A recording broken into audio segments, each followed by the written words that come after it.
Arkadaşlar herkese merhaba. Ben Samet Aktaş. Bugün köpeklerimize kuduz aşısı yapacağız. İnşallah.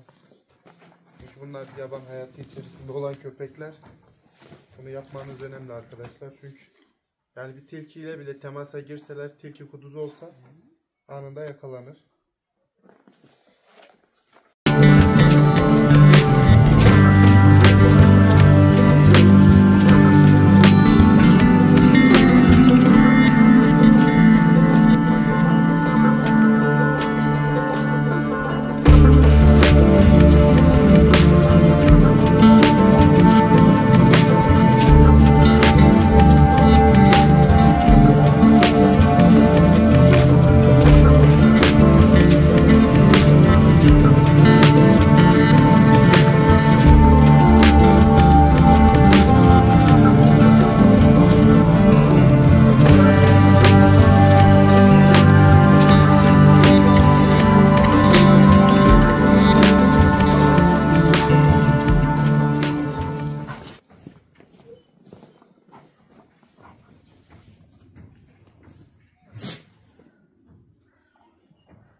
Gel. Gel.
Arkadaşlar bu Karol.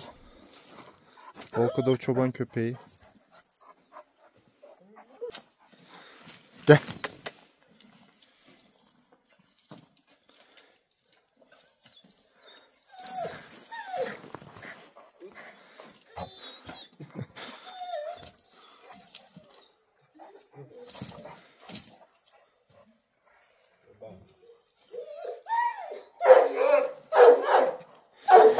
Arkadaşlar şey diyorlar ya, ağır köpek atletik olmaz diye.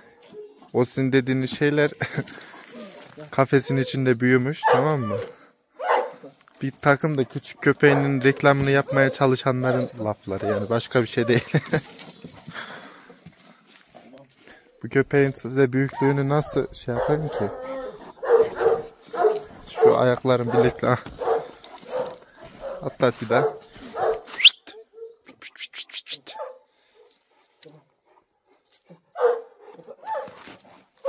valla. 86-87 santim. Asgarisini söylüyorum, yanlış anlamayın. Şu zaten bacakların kalınlığı, ayakların kalınlığı. Bak. Ayaktaki çizme arkadaşlar ucu çelik. Oradan hesap edersiniz. 43 numara. Tamam. Ay.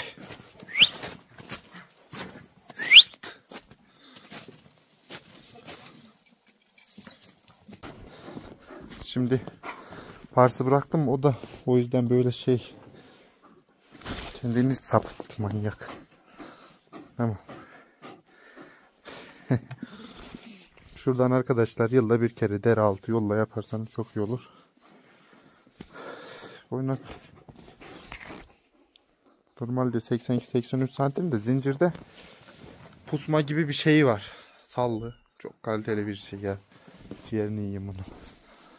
Zincirde pusuyor, Karol gibi değil. Karol da bu arada 1 yaşında. Yani 13 aylık oldu mu olmadı mı? Ya olmuştur ya da olmaya yakındır yani. Ölüme benim. Tamam.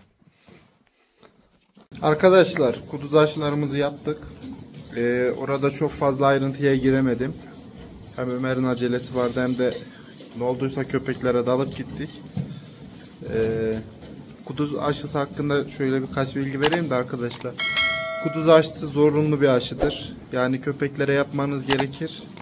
Aksi takdirde cezası var diye biliyorum.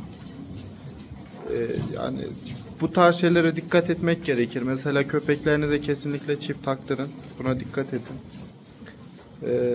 Zaten çip sizin üzerinize kayıtlı olduğu zaman şey yaparsınız. E-Devlet'ten görünüyor mu bilmiyorum ama Tarım Cebinde uygulamasından kontrol edebilirsiniz. Onu da ayrıyeten bir anlatırım yani. Bugün girdiğim zaman hangi aşıyı nasıl yaptım falan filan. Hepsi çıkıyor. Bunlar da önemli şeyler. Şimdi şöyle diyeyim. Özellikle bizim gibi köylerde yaşayan ve yaban hayatıyla köpekleri iletişim içerisinde olan köpek bakanlar için kesinlikle vurulması gereken bir aşı kullanılması lazım. Çünkü bugün hayvanlar da bu arada taslardan su içiyor. Neyse çevirdim de arka taraf görünmedi. Biraz da o yüzden fazla ses var arkadaşlar da. Hayvanlar su içtiği için sesimi bastırıyorlar. Arkadaşlar onun için vurulması gereken bir aşı. Yani bugün en basit söylüyorum. Bakın bir tilkiyle bile köpeğiniz herhangi bir münakaşa içine girse yani böyle bir iletişim halinde olsa, vücut iletişimi diyelim, hav hav değil şey içerisinde bile olsa arkadaşlar, tilki diyelim kuduzsa sizin köpeğinize de kuduz bulaşır. Bu kaçınılmaz bir şeydir yani. Buna çok dikkat etmeniz lazım. Ki sonradan yani bu insanlık halidir. Köpek yani bir söz vardır ya, it itliğini yapar diye. Gerçekten de öyle, it itliğini yapar. Her ne kadar karakteri ötesi berisi de deseniz. Yani şeydir. Değişik bir mevzu olur. Ondan sonra bakarsınız ki şey yapmış. Köpeğiniz kuduz tutmuş veya kuduz bulaşmış köpeğinize. Kediden falan bile olur. Bir de arkadaşlar bakın şimdi örnek veriyorum.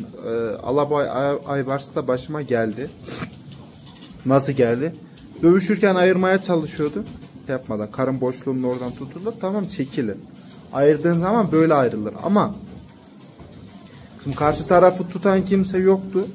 Haliyle ben de ayırmak istiyordum ve o zaman da ayağımda sorun vardı. Yani tüm gücümü veremiyordum. Yakın temas haline girdim. Yani direkt tasmasından tuttum ve ayağımı da köpeğin önüne koydum. Köpek bacağını tuttu. Yani bildiğiniz dişlerini geçirdi. Ki vardır yani 3-4 tane böyle köpek yarası vardır bacaklarında falan. Yani istemsizce bazen oluyor. Özellikle bu alabaydan dolayı bu yaralar kaldı. Neyse ki arkadaşlar, yani ben hastaneye bile gitmedim. Direkt geldim ama bayağı dişlerini geçirmişti yani, öyle değil. İnanmayan arkadaşlar yaraları atarım. Geldim direkt oksijenin su falan döktüm. Batikon temizledim. Öyle zamanla kapandı gitti. Ama şimdi neden bunu böyle bir şey yaptım? Kuduz aşısı olduğunu biliyorum yani, köpeğin öyle bir şey olduğunu bildiğim için. Ha, bunu siz yapmayın tabii ki, bu tavsiye edilen bir şey değil. Yapmayın kesinlikle, hastaneye gidin. Ama yani bir şeyini anlatıyorum ben. Kuduz aşısının önemini anlatıyorum. Arkadaşlar yaklaşık zaten 1 milim falan oluyor. Yılda da bir kez yaparsınız. Deri altı. Omuzların üstünden vurursunuz. Başka da yani bir şey yok. Yavrulara 4 aylıktan sonra falan uygulayabilirsiniz yani, bildiğim kadarıyla. Ama zorunlu bir aşı yani, dikkat edin. Bazı temel aşılar vardır. Yani yapmak gerekir. Kuduz aşısını yılda bir yapın. Köpeğin parazit ilaçlarına dikkat edin. Bittir, pireydir, uyuzdur. Bu tarz şeylere yani uğraşmayın ya. Bugün ilaçlar tamam bazı yerde pahalı olabilir bazı şekilde, ama şöyle bir şey var. Yani o hastalığa kapıldığı zaman da daha çok masraf edeceksiniz. İnanın yani buna. Onun için hangi hayvanı bakarsanız bakın, ilaçlarına dikkat edin. Abi şu hayvana ben işte örnek veriyorum, İlaç kullanıyorum. İşte gittim ilaç aldım. Yani taş patlası. İşte bir hayvan nedir? 300 lira diyelim. Bunun ilacı işte falan filan. Ama şimdi o parazit ilaçlarını uygulamadığın zaman buna ya en basitinden yedirirsin kilo aldıramazsın. Farklı şeyler yani. Eksik verim alırsınız. Her konuda böyle. Hastalıklarda cabası. Onun için yani ilaçlardan kaçmak doğru bir şey değil. İlaçlarınızı da yaptırın. Şeyleri kuduz aşılarını da şöyle tarımdan alabilirsiniz. İlçenizde veya ilde tarımdan alabilirsiniz. Zaten ondan kontrolünde yapın yani. O öyle diyeyim, çünkü sisteme girilse. Bunu da diyeyim yani, biz de o şekilde yapıyoruz. Başka da belediyeler falan veriyor mu vermiyor mu bilmiyorum. Veterinerlerde de çok sormadım yani de. Genelde tarım şeylerinden alabilirsiniz. Uygun da olur. Hem de sisteme girersiniz falan. Rahat yani, kafanız rahat olur. Çünkü bazen böyle vakalar oluyor. Şimdi kuduz oluyor. Köydeki insanlara saldırıyor. O an işte köpeklerle bir teması oluyor. Abi şimdi geliyor, insanlar ayrı ilaçlanıyor. Köpekleri ayrı götürüyorlar, karantina altına alıyorlar. Yani çok o süreç sıkıntılı bir süreç. Öyle diyeyim. Ona dikkat etmek gerekiyor. Bu şekilde videolarımız gelecek. Karakterlerin nasıl, o videolar gelecek. Onu da hemen şurada çok küçük bir anlatayım. Arkadaşlar yabancı birini bulmam lazım. Tamam, ben de istiyorum. Siz de istiyorsunuz. Soran arkadaşlar da oluyor. Abi ne zaman falan gelecek. Özellikle Instagram'da. Ama şöyle bir şey var. Yabancı birini bulmam gerekiyor. Çünkü ya bugün hangisine yaparsam yapayım o şeyi. Yani sahibine karşı saldırı anda köpeğin tepkisini ölçmek için ne yaparsak yapalım arkadaşlar. Saldırgana karşı kesinlikle köpeğin kini olacaktır. Ondan sonra da onu alıştırmak falan bayağı sıkıntılı süreç. Onun için köpeğin hayatında bir kere gördüğü biri olursa çok iyi olur. Buna dikkat edeceğiz.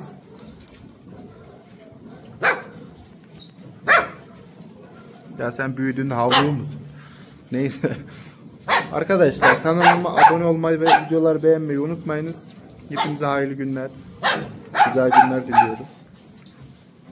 Durumlar böyle.